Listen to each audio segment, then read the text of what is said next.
good evening to all of you. It is virtually for me a dream come true. More than any position which I may have held in the profession or otherwise, this honor is above all those positions. Sri Shyam Saranji, President India International Center, very eminent trustees of the IIC, Sri K.N. Srivastava, Director, distinguished audience. When I look around, I find many who I know and many who know of me. So the setting is very different. It is an absolute privilege to be on this impactful platform of prestigious India International Center. It is indeed my honor to address the august audience here, and the message that will go by virtue of IIC elsewhere on this momentous occasion of the Constitution Day. And while we all are in Amrit Kal of our independence, India International Center, of which I became a member in 1990, since its foundation days has been significant epicenter of deep thoughts, constructive ideation, as also interactions and conversations on issues of national and international importance. There is national and global recognition and appreciation, and very rightly so, of the IIC as conducive and engaging platform for the thinking minds who are ever keen to reflect on issues of moment and great contemporaneous relevance. Grateful to the IIC for enabling me to unfold my thoughts on this day, on this platform. Best wishes and greetings to all of you and all the countrymen on the Constitution Day. It was on this day in 1949 when independent India laid the foundation for a new future for itself. Many in the world thought India would not last long. They wrote about it, reflected in public domain, and we have traversed for so long, are in 75th year of our independence, as a shining star on the global horizon. This time, Constitution Day is very special on this count also. Completion of 75 years for Mother of Democracy and the largest democracy is indeed a milestone we can all be proud of. In the journey of 75 years, our institutions, the legislature, the judiciary and the executive are performed in exemplary manner. They addressed issues that have taken us to this level. Performance has been commendable.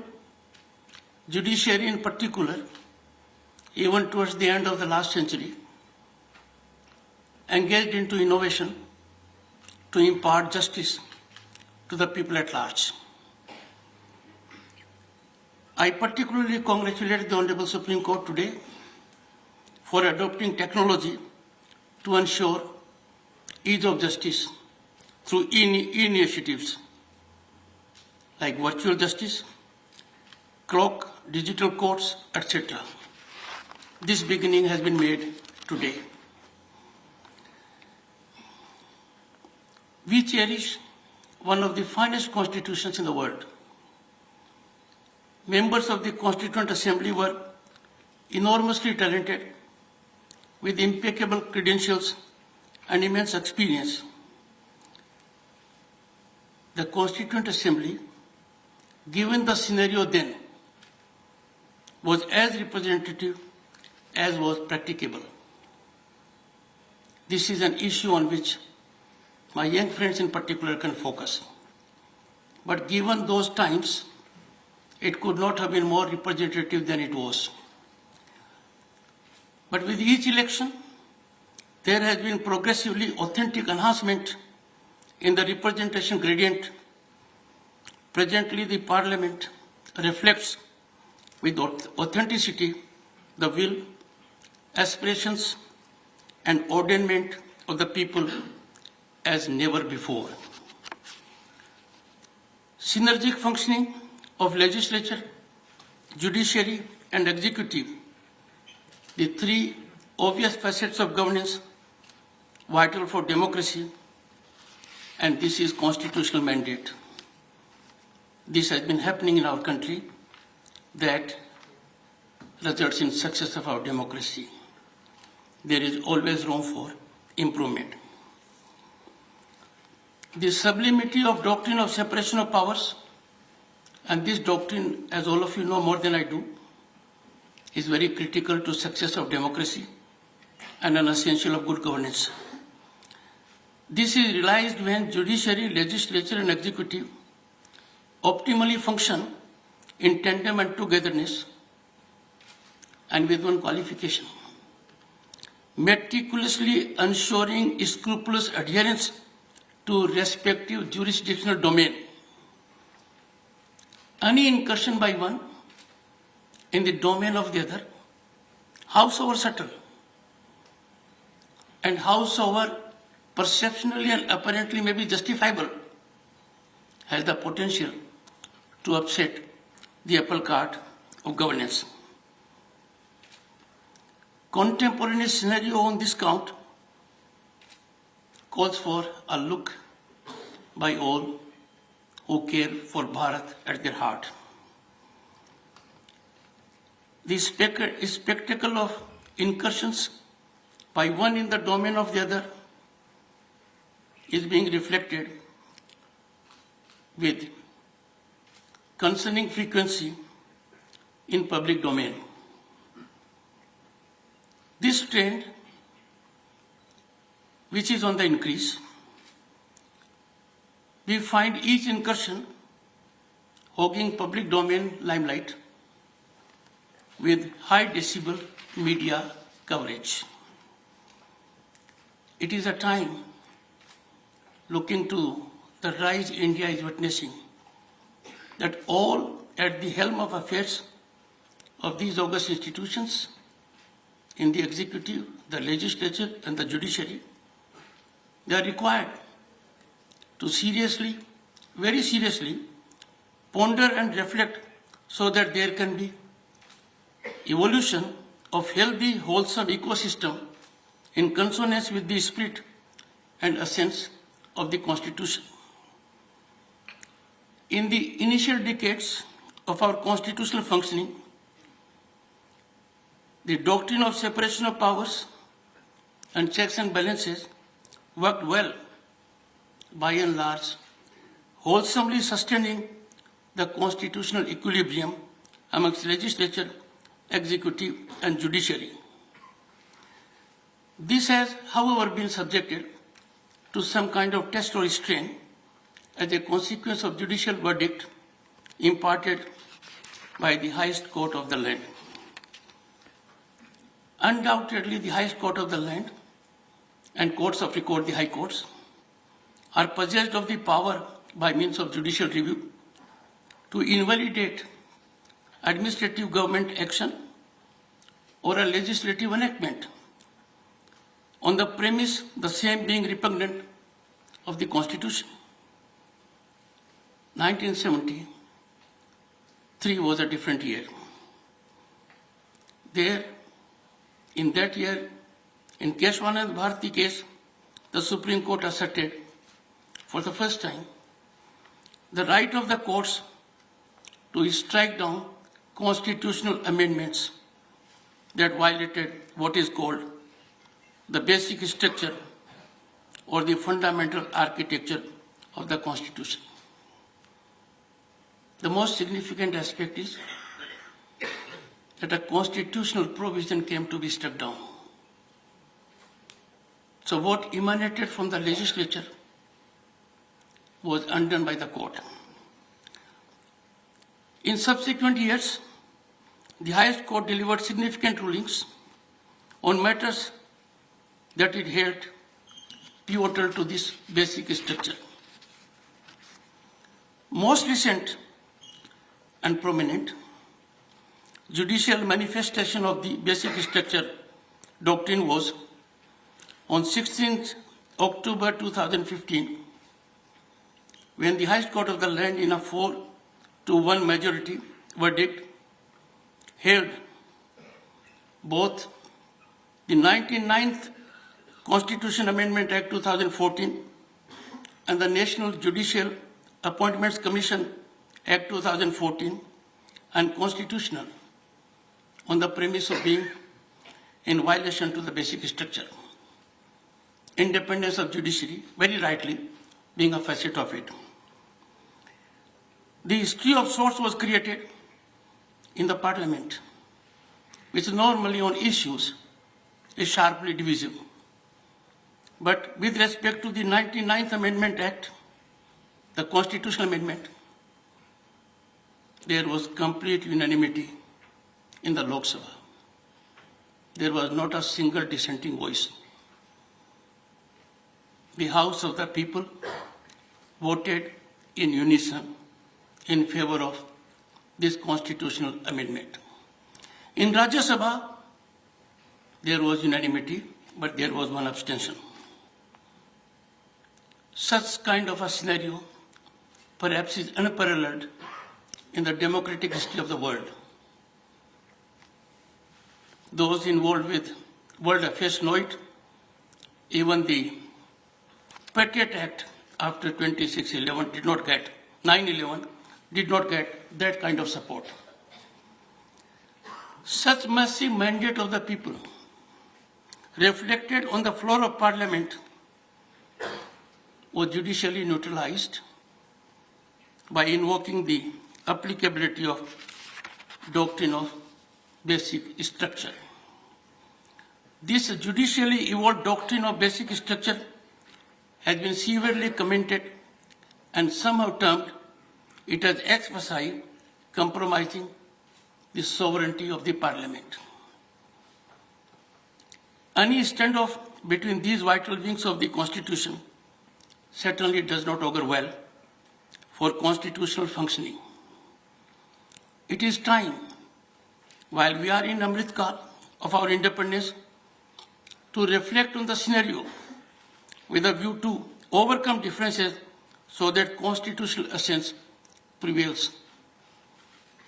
As Vice President of the country, on this significant day, to make this point, I could not have been at a more eminently suitable place. With this in mind, I seek to traverse the issues. The preamble of the Indian Constitution firmly imparts its foundation, its premise. We, the people of India, they are the fountainhead of power. So, ordainment of the people, reflected by way of sanctified mechanism through their representatives in legislature theatres, is supreme. If we go by the preamble of the Indian Constitution, which is part of the Constitution as per judicial declaration. This, according to me, is an inalienable spinal feature of the supreme document of governance, the Constitution of India. In this premise, parliamentary sovereignty is inviolable for sustainability and blossoming of democratic values. Its supremacy prevalence is non-negotiable, being quintessence to democracy and all that it stands for. Negation of such sanctified mechanism will be travesty of democratic values an outrage of the power of the people. Dislocation of this has the potential to unsettle our democracy and adversely impact growth. Basic structured doctrine is rendered vulnerable on yet another count. It fails to subscribe to the rationale that no parliament can eternally and inexorably bind future parliaments. I don't wish to dilate much that when we had our constitution from enormously talented people, the kind of representation we have now is far more vertical, horizontal, and authentic. And we are a billion more. There is widespread thought that there is compulsive need to revisit the judicially evolved mechanism or basic structure of the Constitution. There can be no other befitting place than this, that people who care for this country, constitute elite and intelligentsia, come from all segments of society, to brainstorm, find out in which democratic dispensations a verdict imparted by the Parliament amending the Constitution can be undone. I am sure the answer will be obvious. The architecture of the Constitution is not amenable to variation accepted by the people through their representatives, and that too by way of mechanism duly sanctified. Power of the Parliament of the day to act in exercise of its constituent power, it is spelled out. And what is spelled out in the Constitution is to amend by way of addition, variation, or repeal any provision of this Constitution in accordance with the procedure. This cannot be judicially qualified, diluted in any manner, including by invoking basic structured doctrine. I feel, having bestowed attention on the issue for quite long, negation of a constitutional provision evolved in a sanctified manner is beyond the purview of judicial attention. On this aspect, the thought process of founding fathers of the Constitution is discernible in one particular article, Article 145, Sub-Article 3 of the Constitution, and that article provides for minimum number of judges who are to sit for the purpose of deciding any case involving a substantial question of law as to interpretation of the Constitution, or for the purpose of hearing any reference under Article 143 of the Constitution, the number shall be 5, references from the President. The constitutional prescription unambiguously indicates that the Supreme Court may determine a substantial question of law as to the interpretation of this Constitution. Those who are involved with legal academics will find no difficulty that even after interpretation is accorded, Parliament, being sovereign, is the ultimate arbiter. It imparts this provision, Article 145(3), jurisdictional limitations on the High Court of the land that extends to interpreting the Constitution. On this occasion, very significant observations were made by Dr. B.R. Ambedkar, and what he said was, describing the Constitution, he said, it is not mere lawyer's document, but vehicle of life whose spirit is always the spirit of age. This bears relevance. I have seen for myself. You would know it more than anyone else. In my age group, We lived in times where we had no internet, no mobile, no typewriter of this kind, and electricity in village was also not there. There was evolution of what we used to call video library. It has disappeared. VCR and VCD used to be necessary gift in semi-urban and rural areas. That has vanished. We made great success of PCO booths. They have certainly disappeared. And we could never imagine that we will have such massive revolutionary development of digital world that every Indian will have a mobile in hand. Therefore, Constitution is dynamic and deals with practical situations. The instrument of change in the form of provisions for amendment make the Constitution a constantly evolving testament. The framers of the Constitution, with sagacious approach and deep devotion, had envisaged that situations will arise which will make it imperative upon legislation to amend the Constitution in consonance with need of the hour. They believed that legislature alone represents and articulates the will and concerns of the people. It is they who can feel the pulse of the people, and they are accountable for it. There is a mechanism whereby they come to represent and make suitable course corrections to meet the requirements of the country and the people, and thus this power to amend the Constitution was vested in the Parliament. Ever alive to the needs of the changing times and making use of this power to amend, the Indian Constitution has not remained static and has grown with time. We have had more than 100 constitutional amendments. And on this occasion, I can reflect what Darwin said.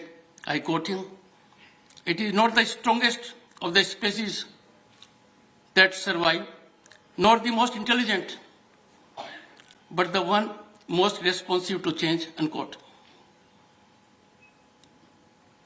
Now, this power to amend the Constitution, of which the Parliament is sole repository, has been invoked. It has come to be invoked in effecting structural changes in the Constitution. I would make reference only to 4 of them. We didn't have Panchayat Raj in the Constitution as a part. We have it now as Part 9 of the Constitution. It has changed dramatically the governance at the village level. It has effected a sea change in development of village panchayats, a major structural change. Part 9, capital A, municipalities, and not in the time frame when these 2 events took place. Another has been added, Part 9, capital B, a spinal mechanism for the cooperative sector.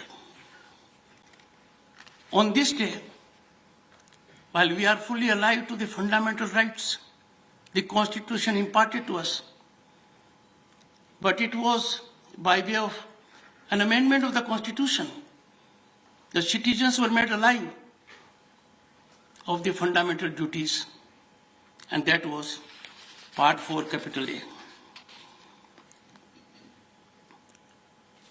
The parliamentary democracy, its functioning, its success in India has been a guiding light for other democracies in the world. We are fully alive to the situations elsewhere. We have spinally, strongly survived. The Constituent Assembly embodied sublimity, decorum, and discipline, exemplifying the highest standards of debate, discussion, and deliberations, all quintessential to flourishing and blossoming of democracy. There have been numerous instances where we go through the debates of the Constituent Assembly to know what the intent is. And one is amazed the depth of knowledge reflected therein and the level of awareness. Constituent Assembly was called upon to address many issues of bewildering complexities, very tough issues. Language issue was one such issue. Constituent Assembly navigated seamlessly these contentious issues by engaging in dialogue, healthy deliberations, involved debate, and friendly discussion. And the underlying philosophy was a deep urge to be consensual. The Herculean task of evolution of our Constitution was achieved without there being any disruption, any disorder, or any exhibition of unbecoming conduct in or outside the Constituent Assembly theatre. The present scenario on this plank calls for introspection at the level of all concerned. Repeated disruptions in the Parliament, revealing a conduct that people find difficult to emulate, are issues that must engage mind of the intelligentsia, the opinion makers, the elite, the academia, so that there can be systemic correction. Without any further adverting on this, I call upon parliamentarians to exemplify their conduct that inspires people's admiration and emulation by drawing inspiration from framers of the Constitution. I am reminded, and I have gone through that address in full. In the Constituent Assembly, one of the towering giants of Indian politics, who became the first president of the Union, when he was elected as chairman, he made observations. I quote, he was elected as chairman, the first reflection by him, I quote, the work of this Constituent Assembly is most arduous and comes at a critical time. If we are sincere, if we respect each other's opinion, we shall develop so much insight that we will not only be able to understand each other's thoughts, but also be able to go deep to the root and understand each other's real troubles, unquote. These observations bear huge relevance today. The other point of view, which is very critical, is rejected for drop of a hat without consideration. My own experience shows that more often than not, the other point of view is the correct point of view. Reception of an idea in the spirit that was imparted by Dr. Rajendra Prasad is need of the times now. I have had the occasion to interact in my capacity as Chairman Rajya Sabha with large number of members of Rajya Sabha. They are enormously talented. Each of them has experience behind him, credentials. There is no reason for us not to succeed. There is no global entity of consequence in corporate world or otherwise that does not have a footprint of an Indian genius at the apex level. So, my dear friends, as the nation celebrates 75 years of independence, embodied in the spirit of Azadi Ka Amrit Mahotsav, we may look back at the profound transformations that have taken place in our country, which give us reason to be proud of and strive with a new resolve, new energy, and new strength towards a new India. I have ventured to reflect my thoughts with complete sincerity to myself, because I know anything coming from this platform will be viewed with sublime positivity. And I'm sure it will start a nerve center situation where we are in a position to affirmatively change the course of events. India is on the rise as never before. The upward upliftment is unstoppable. Only recently, few months back,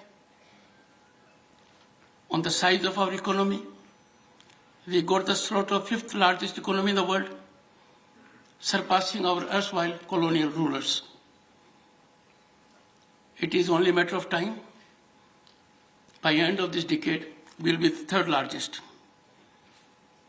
India is a global destination of opportunities and investments. During my 2 recent visits abroad, I have felt that being an Indian is now very different. All this as a consequence of our functional democracy. This Constitution Day, let's pledge to promote the values enshrined in our Constitution and strive to build a Bharat that our founding fathers envisioned. I am grateful to this platform that I could pick up courage to speak out with sincerity. I am sure reaction from any quarter whatsoever will be after going through the entire content, the intent, because if as a nation in the most difficult times we are surviving as a shining star, it is because of our judiciary, our executive, and our legislature acting in tandem and togetherness. My indication and thought process is that this synergical approach needs to be optimized, refined, so that we claim the position which rightfully belongs to us, that is being Vishwaguru. Thank you so much.